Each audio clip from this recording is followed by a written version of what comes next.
Quem me deu a notícia, Habemus Papam, foi a minha esposa, que me disse: temos um novo Papa. E em seguida ela me disse que o nome deste Papa era o Leão. Intuitivamente eu respondi para ela desta forma: com este nome só pode ser americano ou inglês.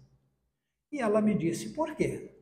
E eu respondi: porque na história da Inglaterra, como na história americana, o leão é usado como símbolo de força, de coragem, isto é, de posicionamento.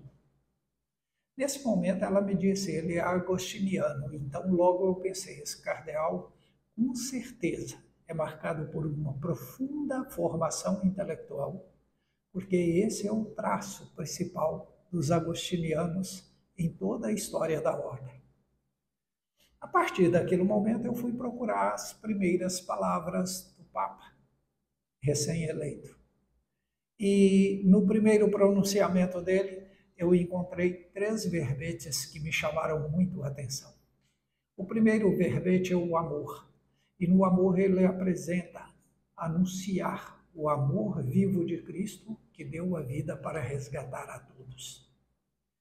O segundo item dele era trabalhar pela preservação da unidade, na adversidade da igreja, uma igreja de consenso. E o terceiro ponto é trabalhar pela justiça social, ou seja, trabalhar as desigualdades do relacionamento entre homens enfraquecidos e fortalecidos pelas diversas circunstâncias da vida. Bom, neste primeiro item, o amor, eu vi ele fazendo um elo, ligando a formação do seu procedimento como sucessor de Pedro pela fidelidade a Cristo e à Igreja.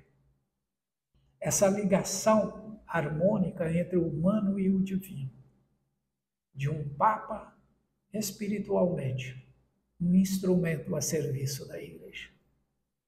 No segundo ponto, em que ele anuncia ter interesse em trabalhar a unidade, eu vejo esta como um posicionamento muito sério para um agostiniano. Não se pode esquecer que Lutero era agostiniano e foi o responsável pelos embates que geraram a reforma protestante. Por fim, o ideal da igreja de servir, promovendo a justiça social, trabalhando pela dignidade dos filhos e filhas de Deus. E neste ponto, Leão foi um nome muito bem pensado, porque temos que recordar que Leão XIII foi nada mais, nada menos do que o criador da doutrina social da Igreja. E quem se interessar mais por este assunto, basta ler a encíclica dele, Rerum Novarum. Bom, como estudioso do fenômeno católico e entendendo a dimensão natural da espécie humana como um fator religioso, como fazendo parte desta natureza humana, e considerando a minha condição intelectual toda formada em ambientes católicos e como mestre em ciências da religião, eu esperei que se completasse o processo com a primeira missa, ou seja, o conclave mais a primeira missa, para me posicionar em relação a isto. E moral da história, eu vi uma coerência profunda em todo o processo de manifestação do Papa ao ser eleito e ao celebrar a primeira missa com todos os cardeais. Certo? Por quê?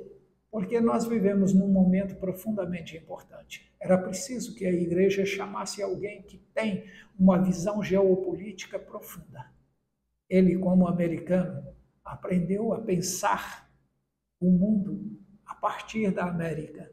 E por isso o americano tem uma visão prática do mundo e tira desta visão muitos resultados positivos.